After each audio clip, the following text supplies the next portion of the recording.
Okay, hello everyone.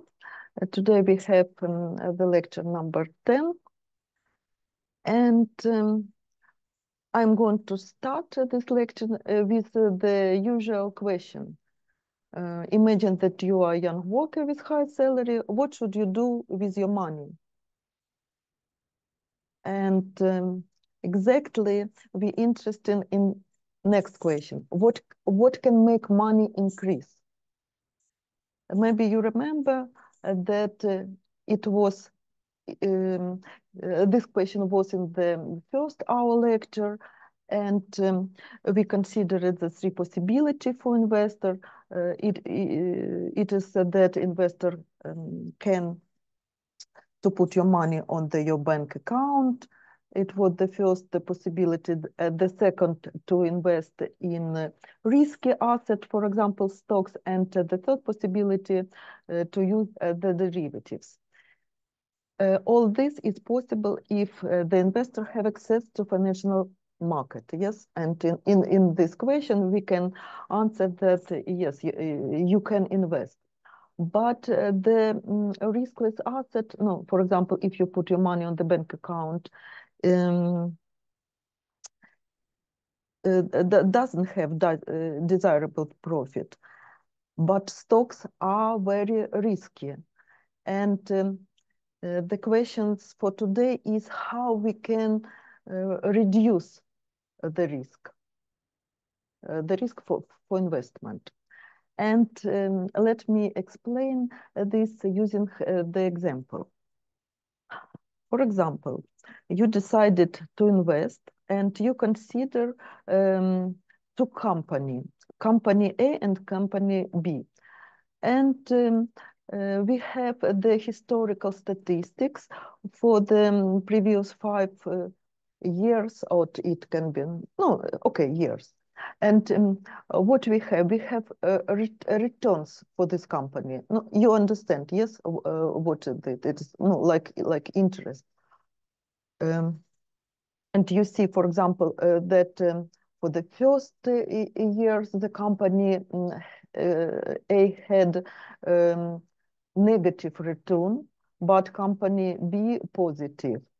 But for the second for the second years, company A and company B had positive returns both, and company A had the larger, bigger return than company B, and so on. We can analyze all of this historical data, and we need to decide what is company is better for your investment. And what does mean better? What does mean matter? What do you think? Can you say me? What mean better? Pablo, what do you think? I'm thinking I'm interested in company that can that doesn't have very volatile returns, maybe. It has some stable returns that satisfy some minimum requirements. For example, for company A, I see that for the last 4 years we have witnessed a stable positive returns, and it never dropped below 0.7.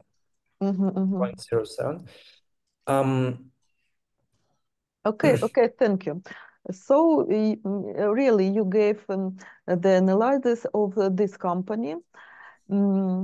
Okay, in our framework, we need to compare the mean returns for this company. Yes, I understand what is mean, because no, it's important. And after that, really to compare volatility. Volatility, it is like some risk coefficient, and it can be variance or square deviation. For this, maybe now I can use Python. Just mhm.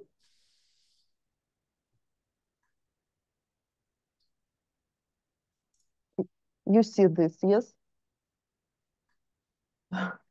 Yes, we see. Can you see? Okay, so for this, I upload data for the A company and B company, you see, and describe use the function describe, and in this function we can see mean and we can see standard deviation. It is like I check it. Really, it is standard deviation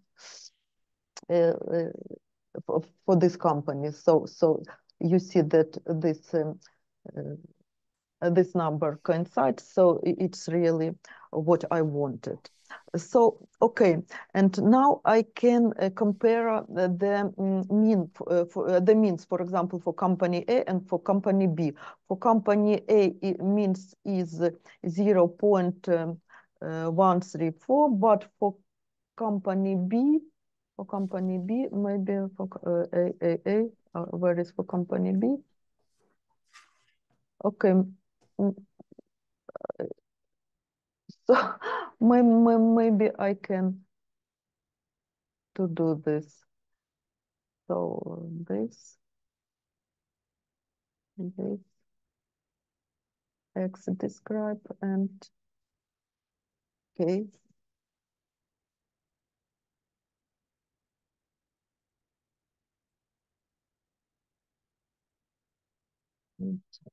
Y described.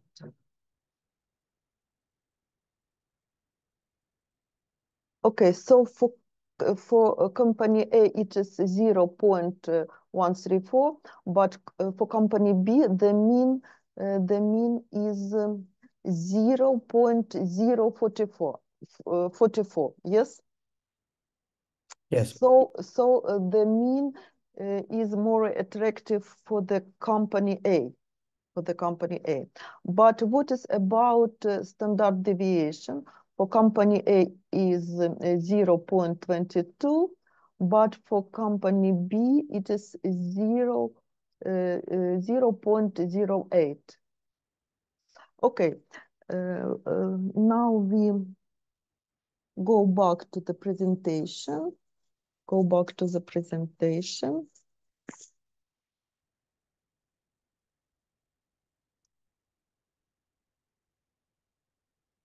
And you can see this. You can see this raised hand. Pablo, do you want something? Oh, I want to add, maybe what do you think? Should we take into account that some of the results are more recent and the others are more from the previous years?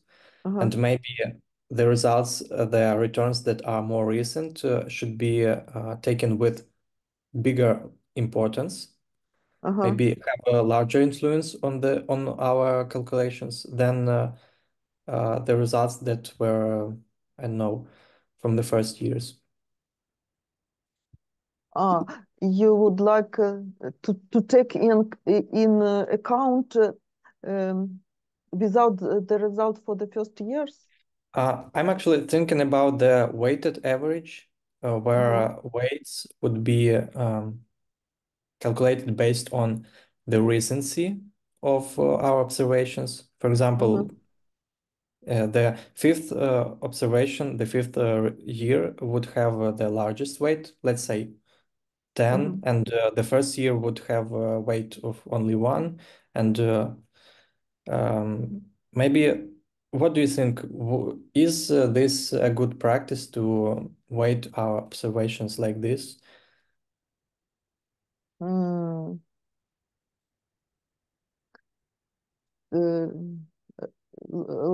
Is it a good practice to have observation like this? To weight, To I mean, wait. yeah. To wait. I Okay, Maybe. I don't know what do you mean. So there is a usual average, mean, and there is also weighted average, where we assign specific weight for each observation, and the bigger the weight, the bigger the influence of this observation on the overall result, on the overall mean. And usually we for usual mean, for usual average, we just assign equal weights for each observation, and it just mean, and it just average. But we can like take 5 with a bigger weight, and it would be it it would have more influence on our results. So I see that I'm Okay.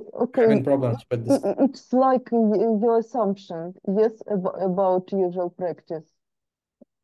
I want to know whether this is a good idea to weight our observations based on the recency in time.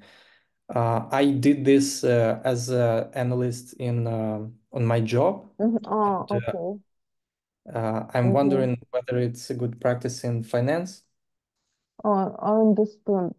But it is like assumption for the theory which should be considered on this lecture. So Yeah, it was like the question that we take to company and we consider investment for this company. For this we compare the mean and this deviation, like no volatility, for example, coefficient.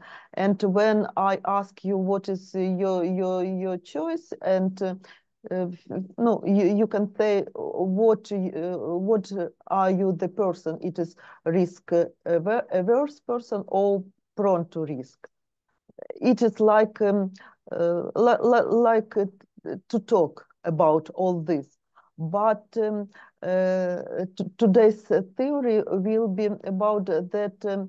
We refuse to invest only in company A or only in company B, and it's better to invest in both company. Understand about what's the idea of this lesson, okay? yeah, the diversification. Yeah. Yes. So idea we can compare, yes, but the answer that don't put all your eggs in one bucket. So it's safer with investing in many stocks, in many stocks, many companies, and the question is how much should invest in each stock? What's proportion? What's proportion? And the solution proposed Harry Markowitz maybe in 1952. It is his theory about diversification. Have you ever heard about this Markowitz and this theory? Yes? No, never. No, never. But what's interesting that he take the Nobel Prize in 1919. You remember that our first theory about Black-Scholes, it was with Nobel Prize too. And Harry Markowitz, um, his work popularized the concept like diversification and overall portfolio risk and return. And yes, how we can make our performance of individual stocks. What is proportion? For this, he considered the investment portfolio. What does it mean? It means simply is collection of assets And every asset characterized by the mean, variance, and beside mean variance, we need to add covariance. Mean, it's clear, it is the average. Variance is a measure of how far a set of number is spread out from the average value. It is like volatility. And what is covariance? It's a measure of the relationship between two variables.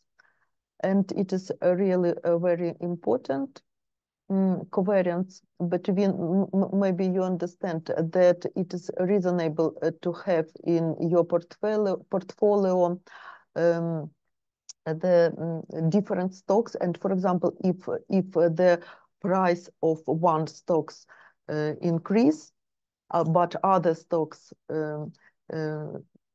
down go down, it's a good idea. It is like defense of risk, reducing risk. And how we can to find this covariance or correlation, we can to find it with Python tool. With Python, okay, it's our example. And no, it is like scatter plot, but for this example, we can say that linear regression is with a negative slope of with positive, but we can find it exactly. Solution that the library stats maybe, and we even can to use three different correlation coefficient: Pearson, Spearman, and Kendall. It is very easy to do in the Python. You see, and if we compute this coefficient correlation, so we see that Pearson correlation coefficient is minus 0.21, no, approximately, but Spearman and Kendall minus 0. No, maybe 2, yes, approximately. And we computed the p-value, and this p-value is this value tells us that this coefficient is significant. So everything is okay, and we can trust this coefficient. So really correlation exists, and it is negative correlations. Okay. But if you wanted, for example, to compute this by hand, so do you know how we can compute it without Python? Covariation or correlation? No? Do you remember? Lisa, do you remember what is covariation? I don't remember the exact formula, but I think we can do it in Excel maybe. So what is covariation between, for example, random variables?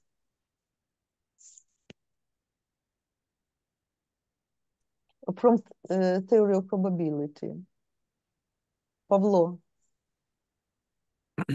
So basically, covariation is the expectation of the product of deviations of two random variables, and it represents the general idea that if covariation is high, then variables often change in one direction simultaneously, and if correlation is close to zero, then they are not related at all.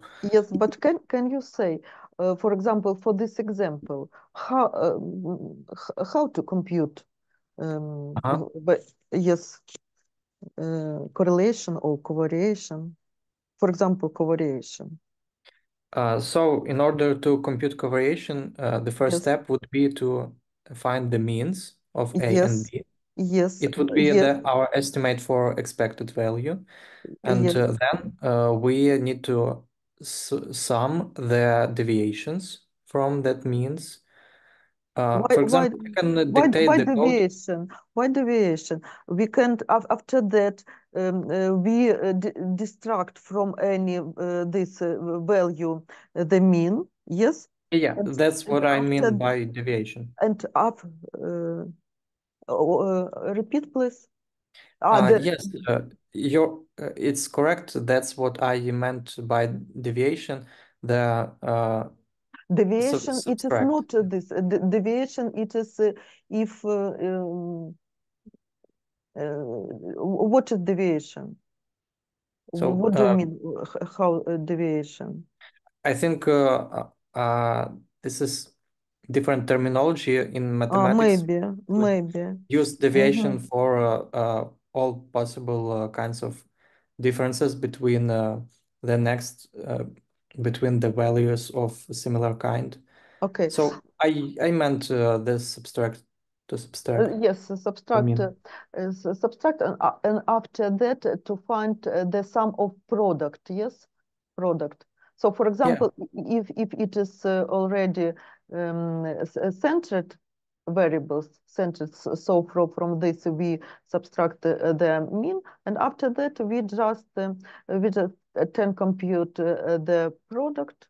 And it is covariation. Between covariation from theory of probability, it is the mathematical expectation of two centered variables. Okay. Okay. So now we go back to our presentation.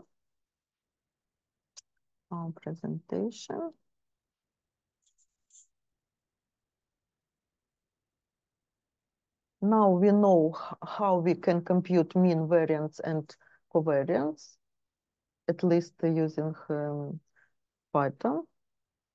And after that,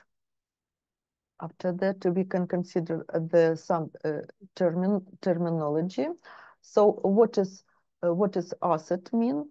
Asset we mean everything what can be converted into money. Yes, it can be stocks, it can be gold, and so on. So, for example, the random price for asset, it is P from T, so it is a random price at the moment T. And we can consider a random gross return. It is like a ratio between the next value and previous value. And we can consider a random net return. Net return, it is when we first found the difference, compute the difference between the next and previous. And after that, we divided by previous value. So it is random net return. You know that something we consider log returns, but it is the different variants. After that, we consider the total wealth W, and we assume that it is more than zero, not negative. And we would like to distribute this wealth, so it's our money, yes, over the assets. And let we denote that W little I, it is a dollar amount in asset I. And I would like to admit that this amount can be positive and negative. And if it's positive, it means the long position, we bought something and we are waiting. So it is long position. And if it is less than 0, it is short position with seller. After that, we can compute net return one position, this WI. So you remember how we can compute random net return. It is for the next value, we subtract value for today. And what is the next value? It will be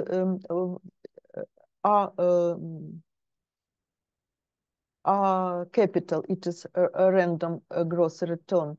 We multiply it by dollar amount in the asset with this gross return, and it is like it is the end of period, and we subtract PT. It is like for today, and we divided by PT for today. It is this value, but the sum it is W capital.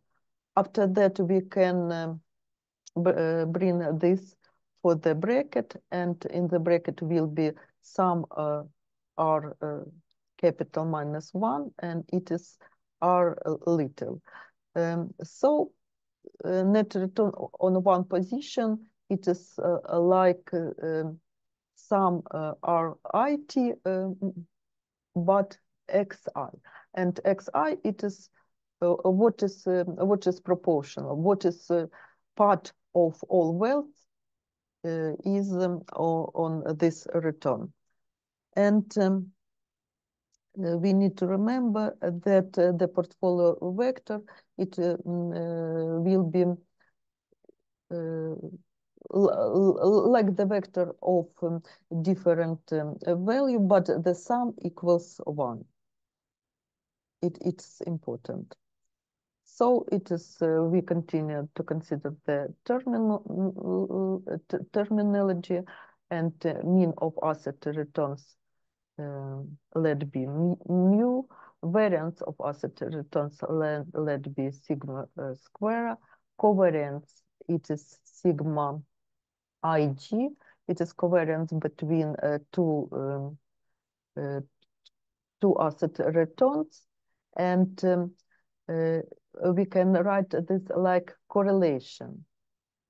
So covariance and correlation differs, but these factors. No, maybe you remember that correlation, according definition, is covariance divided by sigma E sigma G. This is correlation. Okay. After that, what we would like for portfolio compute the expected returns. No, and it's easy. It is some product. So we need to find a return for one position, and after that to find the sum of all positions. And we need to compute variance of the return of portfolio. And variance of this sum, it is according definitional, the double sum of covariance function multiplied by XE/XG. You can see this, for example, in the Wikipedia. So example, it is like at the beginning of the lecture, but something other. But our first example, we need to end in your test. Maybe not to end, to complete. Okay. So we have two assets, and let they have the normal distribution with two parameters mu and sigma. For the first asset, the mean 1. For the second, the mean 2. the mean too. So you see that for the second company, the mean is bigger. And we can compare this variance for the first company is 0.1, but for the second company is 0.5. And correlation between these returns is negative, minus 0.25. So we can write these parameters in this form. And before this, we can write, maybe this, I missed minus. So, and we can write the correlation function. It is sigma 1 square. And something we can write this like sigma square 1, 1. It is 0.1. And sigma 2, it is 0.5.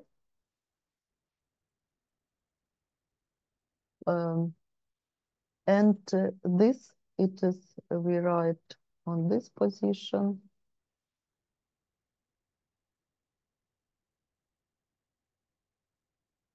And on this position. Okay. Okay. So after that, we form portfolio. It is, we can write x1, x2, but x1 plus x2 equals 0. So we can write x and 1 minus x. Okay. So the mean of this portfolio will be like sum of products. This components vectors multiplied by the returns. So it is, we multiplied 1 by x1, it is just x, plus 2 multiplied x2, but x2 in our case is 1 minus x. So it is how we can find the mean of portfolio. But how we can find the variance of portfolio? It is this formula, but it is not just, it is ing, it is double sum. So you see it will be sigma 1, 1, x1, x2, sigma 1, 2, sigma 1, 1, x1, x1, sigma 1, 2, x1, x2, sigma 2, 2, x2, x2, and sigma 2, 1, x2, x1. Yes. So if the E and I coincide, it will be this. And other ways, we have these two values because sigma 1, sigma 2, x1, x2, and sigma 2, 1, x2, x1. It is this. So the answer is, it is no, x1, but it is, in our case, it's just x, multiply that sigma, sigma 1, or it is, we can note sigma 1, 1, 0, 1, plus this 0.5 multiplied x2, x2 is 1 minus x2, and plus a double product, and it is square. And the product of this x1 and x2. And it is sigma 1, sigma 2, yes. Sigma 1, 2. Okay.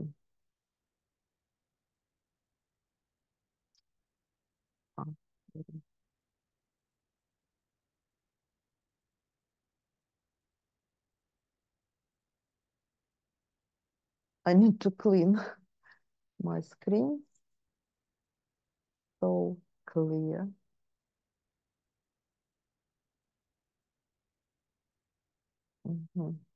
Okay.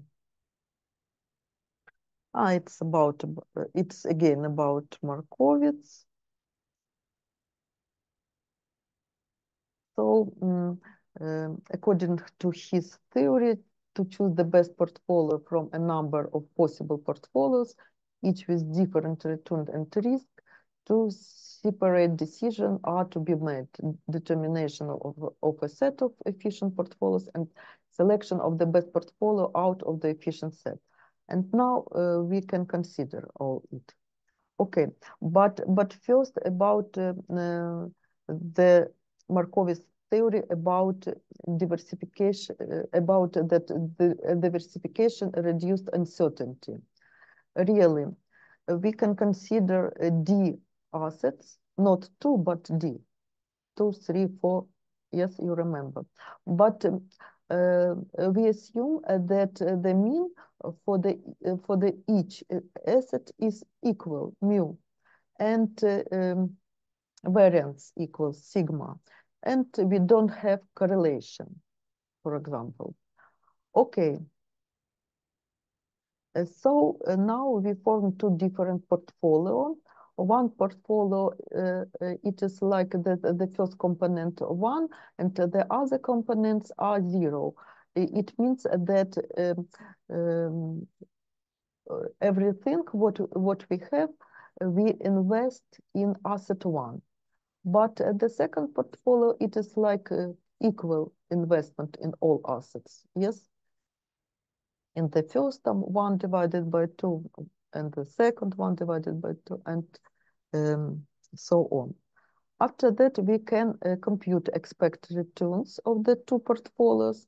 For the first portfolio, it will be, no, the formula are the same, but when we substitute XA, so we have only for the first component. Yes, so it is mu1. It is just mu1.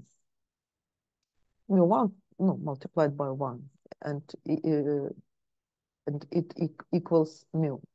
But for the second portfolio, it will be 1 divided by D multiplied mu plus 1 divided by D multiplied mu again, and so on.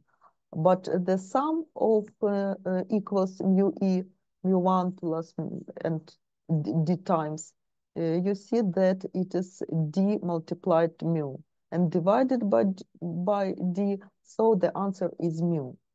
Okay, so what we can see that the expected returns of the two portfolio equals. So both portfolios have the same expected return. Now we need to find variance. The formulas are the same, but for the first case we have R1 multiplied X1, and X1 is 0. So it will be just sigma square. But at the second case, each y I equals 1 divided by D. So we have the but variance 1 divided when we compute a variance, we use the properties that the constant we can write before this, but in the square. Yes, you remember these properties. For example, variance alpha x equals alpha square variance x. Yes. So in this case, we have the sum this square but time d, and the answer it is sigma square divided by d. So if we compare this variance, we see that this variance is less than this. So the risk is less too. So diversified portfolio has a much lower risk. Now I can show you graphical illustration. All this point, each this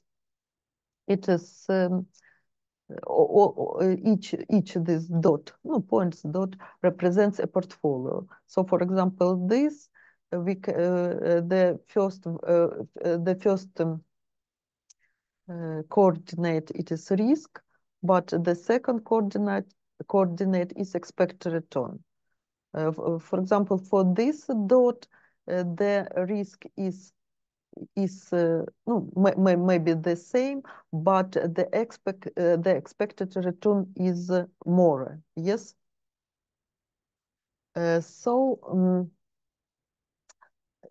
it's reasonable is to choose the portfolio which has the maximal expected return, but for the same volatility.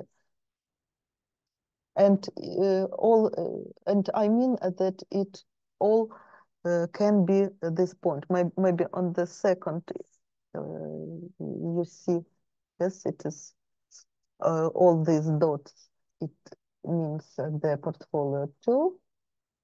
And so, for example, for the volatility 40, we have a lot of portfolios, but we need to choose the portfolio with maximal value of return. So efficient frontier, it is maximum return for a given risk,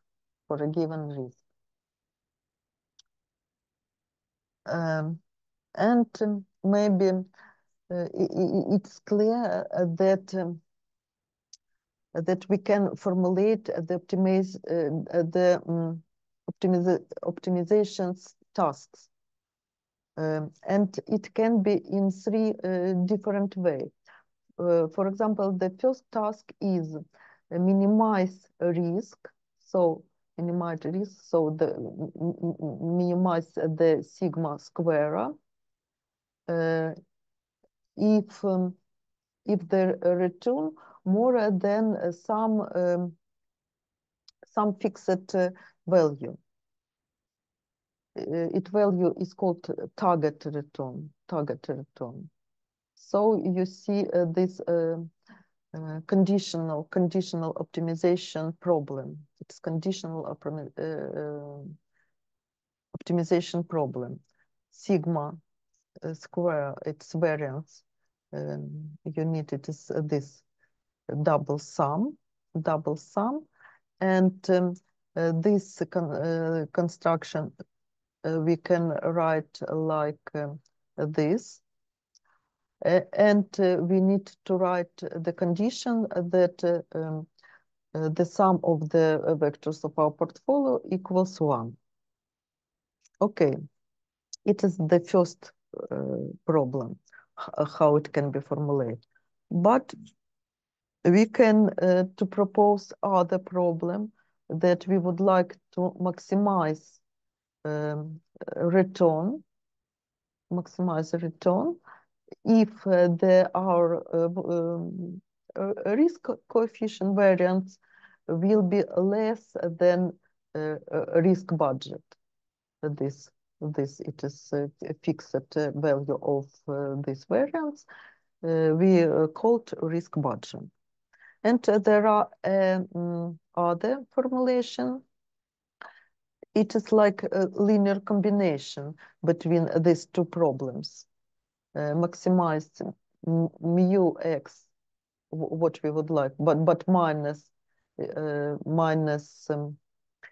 variance with some coefficient, and it is like conditional optimization task, but it is like non-conditional, only that the sum equals 1.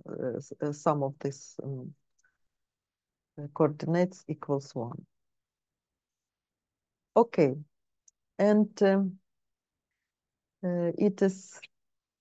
it's useful to consider mean variance for two asset market. Okay, assume that we have asset 1 with mean return mu1 and variance sigma 1 square, and asset 2 with mean return mu2 and variance sigma 2 square. And we computed the correlation between this asset and let it is rho. So we have portfolio x and 1 minus x, and it's easy to compute the return for portfolio, yes, and the variance of portfolio and variance of portfolio. But d equals 2. You see that d equals 2, and we have this. Okay, I will return to the slide later. So we would like to minimize risk. So only we use this problem. Number 1, minimize risk if the return more than target return. So minimize this risk if that our return equals R. For this case, we can find no. You see that we change we change the more and or less for equals for simplification. In this case, from this equation, we can find x. Yes, it's easy. It is easy, and we can substitute this x in this function for the minimization. Yes, just replace. So if we now to find square from this difference, and we multiplied this bracket on this bracket, after that so you see it will be r square minus 2r multiplied mu2 plus mu2 square, and so on. And after that, we can find coefficient before r2, before r, and it will be the term which we can denote like C. Yes? Do you understand this? Why we have this? We can find A and B now, but it's not very important. But what we can see that we have the parabola. Yes, we have parabola. Okay, so this efficient from T, it is parabola, and it is clear that for one volatility, for example, for each volatility, we have 2 values, and it's clear that we need to choose just a value on the blue line. Yes, so only the top half is efficient. Okay. Can we solve this optimization problem? Yes, we can. And maybe you remember that if we solve the conditional optimization problem, we need to use the Lagrange multipliers. Who remember the theory about it? Please say me. Lisa, do you remember this theory? Okay, Actually, Pablo. Yes, actually, we recently used the theory of Lagrange multipliers on other subject, What is subject? theory of optimal control. So we remember.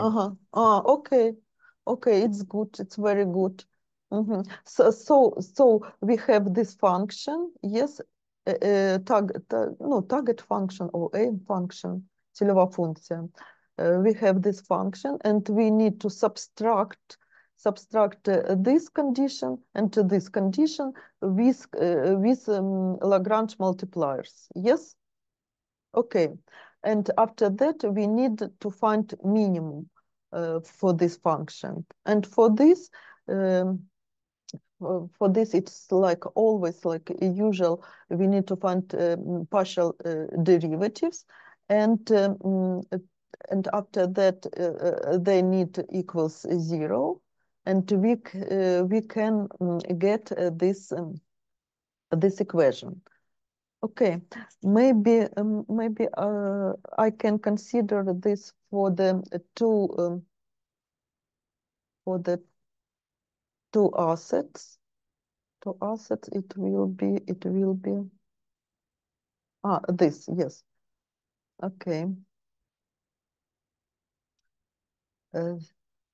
But I would like write mu1 x1 plus mu2 x2 x2. And for this case, I have sigma. No, if we have correlation matrix sigma 1, it is like sigma 1 1. We can denote this. It will be x2 square. It is 2 row sigma 1 sigma 2. We can denote like sigma 1 2. And 1 minus x, it is x2. Is it clear? So how I can this Lagrangian function L, it is equals this function we can rewrite. So it is sigma 1 1 square x1 square plus sigma 2 2 square x2 square plus 2 is sigma 1 2 x1 x2 and minus we say that the coefficient Lagrange first nu, and this construction mu1 x1 plus mu2 x2 minus r, and minus the second coefficient Lagrange u, and in the bracket x1 plus x2 minus 1. And all this we would like to find minimum. Okay, for this we need to find partial derivatives. So L respect to x, it will be x1 respect to x1. And okay, can you say, Pavlo, what will be the derivatives for L? So it would be 2 sigma 1 1 squared okay x1 okay plus plus 2 sigma 2. Plus Sigma 1, 2. Sigma 1, 2. 2 sigma 1, 2 multiplied. Yes, it's x1, x2. So we can find derivatives from this respect to x1. So x2 will be like constant, yes? Yes, x2, absolutely. X2. Okay, thank you. X2 and minus from these derivatives will be. Yes, minus mu1. And from the next term, minus u x1. Minus u, just minus u. Just minus u. Okay, but if we find respect to x2, it will be similar, but what is difference?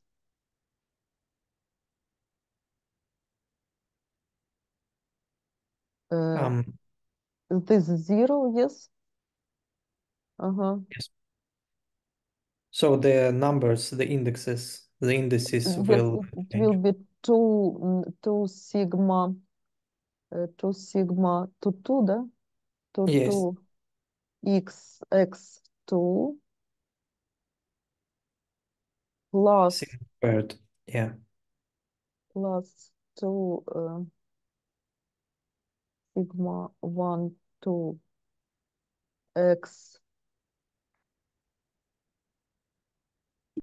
It will be x1, yes? Yes. X1 minus u me2, new, it is new me2 and minus u. Okay, and after. I'm sorry, also in the first term, there is sigma square. We forgot to put square. Yes, thank you. Thank you. And we need to write that it's equals 0.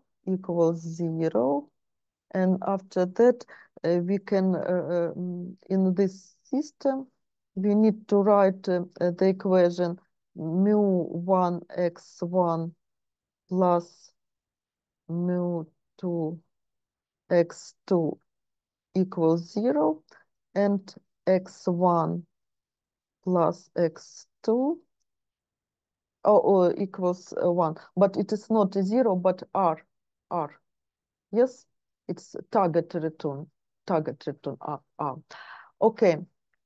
And after that, I would like to write all this in algebraic form. So I would like to write the matrix, like matrix multiplied vector. So the matrix, maybe I would like to add the color. What matrix will be? So the first column, it will be coefficient before x1. So this, it will be 2 sigma 1, 1. From this equation, before x1, it is 2 sigma 1, 2. 2 sigma 1, 2. From this equation, before x1, it's mu1, and this, it is just 1, yes? The second column, coefficient before x2, it is 2 sigma 1, 2. Before x2, 2 sigma 1, 2. Between x2 to 1. But this, yes. And from this equation, it's mu2. And from this equation is 1.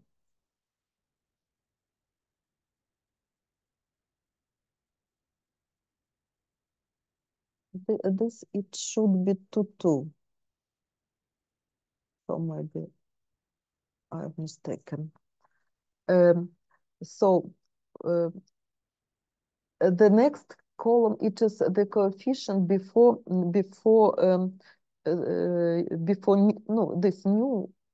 this Lagrange coefficient. So it is mu minus mu1.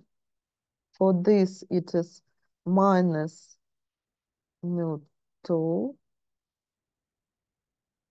For this, we don't have this, so it is 0 and 0.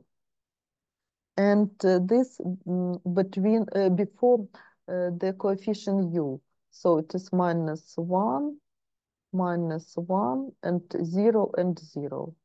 So it is our matrix, and we need to multiply it by coefficient x1, x2, mu and u, mu and u. And like a result, it is this, it is right side. So it is 0, 0, and this it is r. And on the last equation, it is 1. Okay? So we have this system in the matrix form,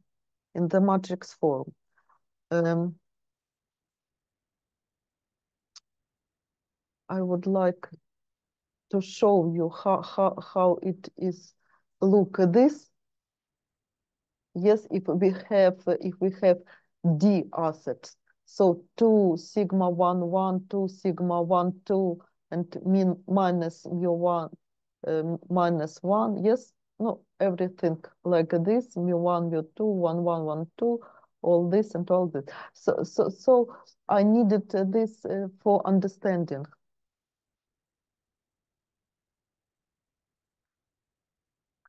So we have matrix formulation of our optimization problem in this form. This matrix, this vector, and its right side. So if we would like to solve this problem, it means that we need to find this vector. And it's easy. We can write this like a to the power -1 multiplied b. Okay, but if you want, you can solve this system in other way. Not it is like unique way. Yes. Okay. It is now about two-fund theorem, but about how to solve this problem. It is this slide. Now it is just about some theorem. Very interesting, for example. We target different returns, R1 and R2, and they are not equals. Okay, and to be considered two portfolio, this portfolio optimal for R1 and this portfolio optimal for R2. And Lagrange multiplies was with subset 1 and subset 2. After that, we consider any other return R, not R1 and R2, other return R. And we choose that coefficient B, which can be computed like this new R minus this R1 divided by this difference R2 and R1. And after that, we consider this position. So it is like linear combination of these two portfolio. Yes, you see this two portfolio and its linear combination. First we can check if this linear combination will be portfolio. Yes, it is portfolio because the sum of y sub e equals 1. And we can check if this portfolio feasible for target return R. And if we substitute that, it's really equals R. After that, we denote this Lagrange coefficient in this form. And we consider this variance. We substitute this value, and like the answer is equals 0, what means that y is optimal for target return R. So the summary in this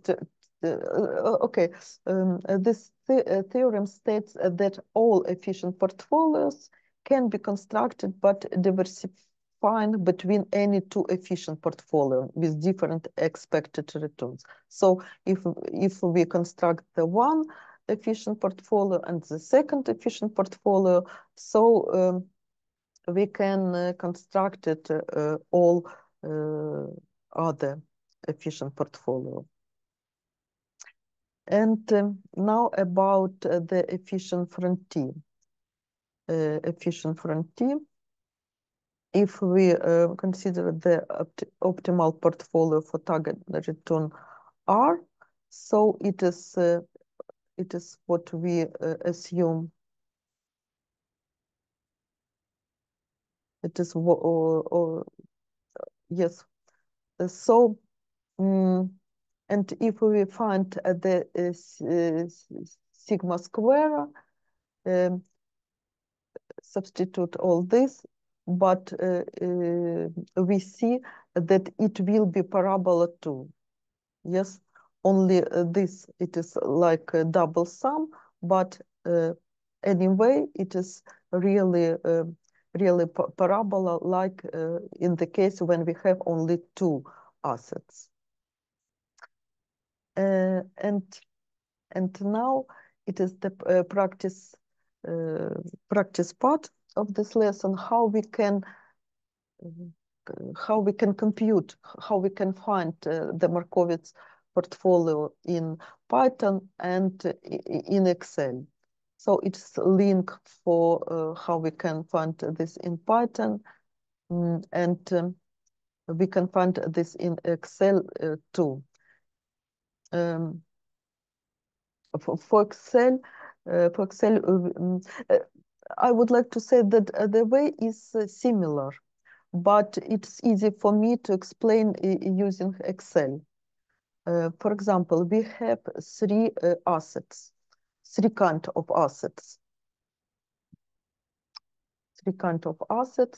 And we have, yes, mean returns. It is what are given. And we have this covariation matrix. It is like R12, R22, R33. It is like just variance. But this it is sigma 1, 2, sigma 1, 3, sigma 1, 2 equals sigma 2, 1, sigma 1, 3 equals sigma 3, 1. Okay. Yes, but its volatility and this volatility. Only in this case it is square, but it is square root from this. Okay, excess return we don't consider. Excess return. It's I need to delete. And after that, we need to construct portfolio. And the first step, it is like first step. We need to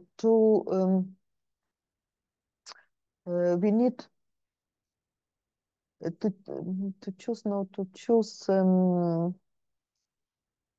first to construct this value like random value. You see, yes. For example, for this, it is like random value with with mean 0 and variance 1. So in this way, we can get this 3 value for this portfolio. And in this cell, we write the sum of this portfolio, sum of portfolio. Okay, maybe I can say that this really in Excel. In Excel.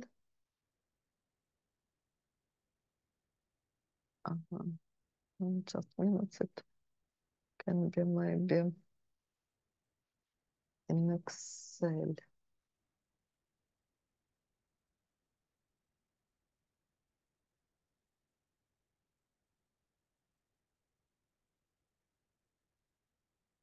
Yes, okay. You see that it is 3 random values. It is like this sum. It is like we can compute rate of return. It's some products. Some products, this value by this value. Yes, so it is return for asset 1 multiplied how much we can x1 plus this multiplied to this plus this multiplied this, and we can the value in this cell. And this value this will be the volatility which we can write using this formula. And it is like a solution of our system. Yes, you remember. It is okay. I will show you later. I will show you later. And it was the first step. The second step is data. And data, we can choose solver, and the function which we would like to maximize. It is this, like rate of return. Rate of return. We would like to maximize, max. And like solution, it will be in this in these cells. It will be the random values. But now we would like to find this. It is our solution. We need to find solution of formula which we have this. And our constraints is the first. It is that the volatility, our volatility will be less than the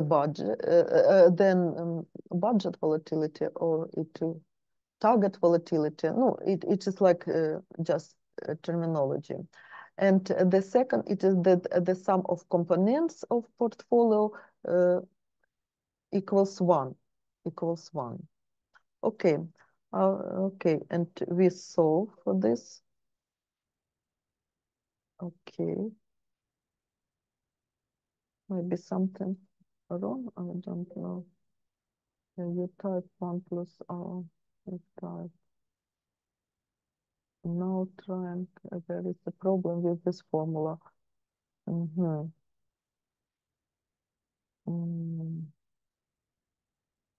Maybe I don't know, because I checked before and everything was okay. Or maybe I use other.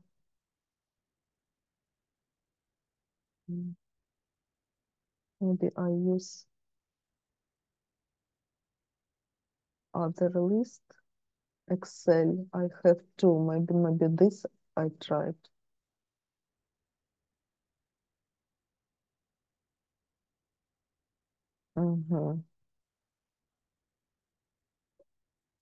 Maybe it is the same.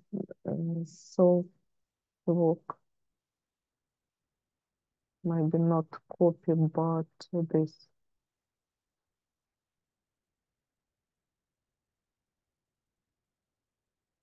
Mm.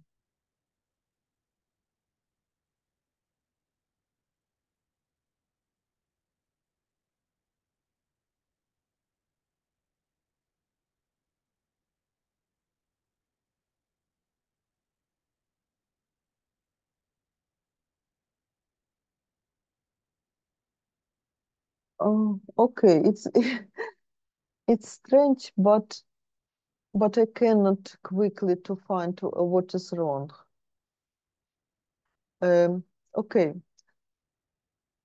Maybe we need to go to the presentation, but after that I will find what is wrong. Presentation, because this I made the print screen, so it will be first it is like random variables, random value, and the sum was -1, but we need to have just one. After that we use the solver, and you see that everything is the same, but I don't know what is wrong. And after that, we have the solution. Solution, you see that it is like solution x1, x2, x3. It is these three values, and the sum of this equals 1. The rate of return is 33.37, and volatility 85%, because we write this like a target or budget volatility. And it's interesting how we can interpret this, yes, because it is our wealth of portfolio 1, but the solution is that we need to buy the asset of the company A, and send and spent 9.28 of our budget. No, but for this we need with minus. It is like sell. But what does it mean? It's interesting. Yes. Okay. And in really, I can interpret this. This minus means that that we need to find who want to invest in this company, in this company B2 and B3. It is like we sell this. We need who would like to invest. Yes, but we would like to invest in company A, and it is like amount. How much? So we know that the interest rate on 1 unit will be for this for company B, it is 2 return, and for company C it is this return 4. Okay, so at the end of the period, I can write this maybe. At the end of period, we invest in the company A 2.28 and return 6. So our profit will be 2.28 multiplied 6, and it's 55.68 dollars. Okay, but we found the other investors who invested your money in company B2 and or B and C, BC, and this investor expected to have from their investment in this company B2, B2, B2, 541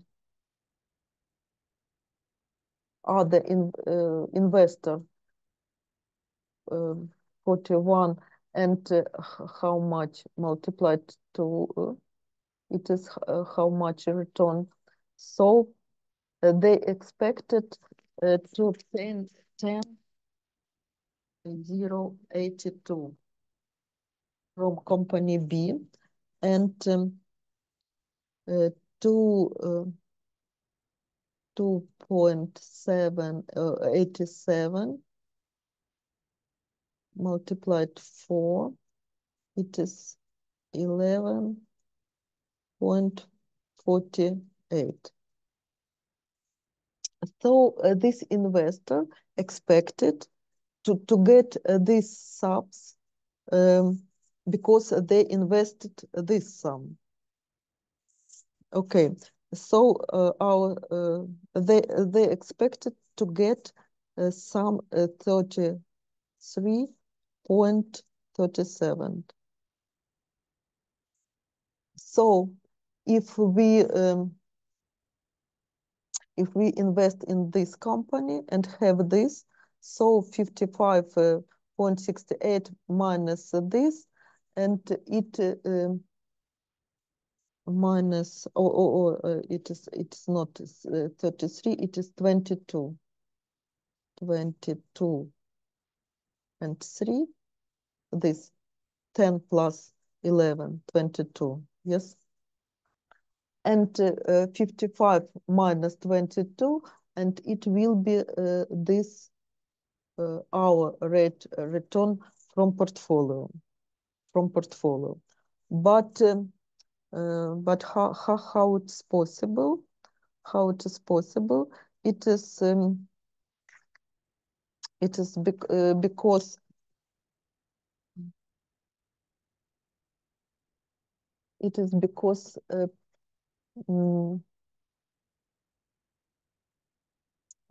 because we have found this investor and we took this their value and plus it is will be minus 5 and minus 2 minus 7 and 8, yes, 8.28, and we assume that we have this one, only this one. So it is the sum 9.28. I don't know if you understand. Maybe I need to repeat. Yes, but it is not obviously because this value not like proportion of 1, yes, and it is the value with plus and minus. So the algorithm is that we need to find investor for these companies, and their money for their money we need no, their money we need to invest in the company A. And after that, in the end of period, we have the profit from this company, and we can to give their investor. And anyway, we have the profit 33.37.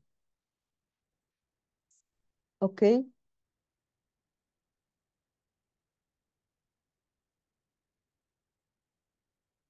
Have you any questions? Or maybe you will have later.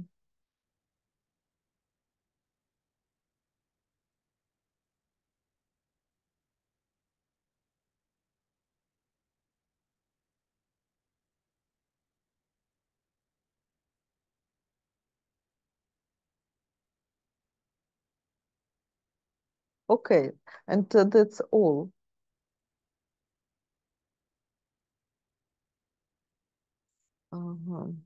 So we have. Maybe I can stop recording.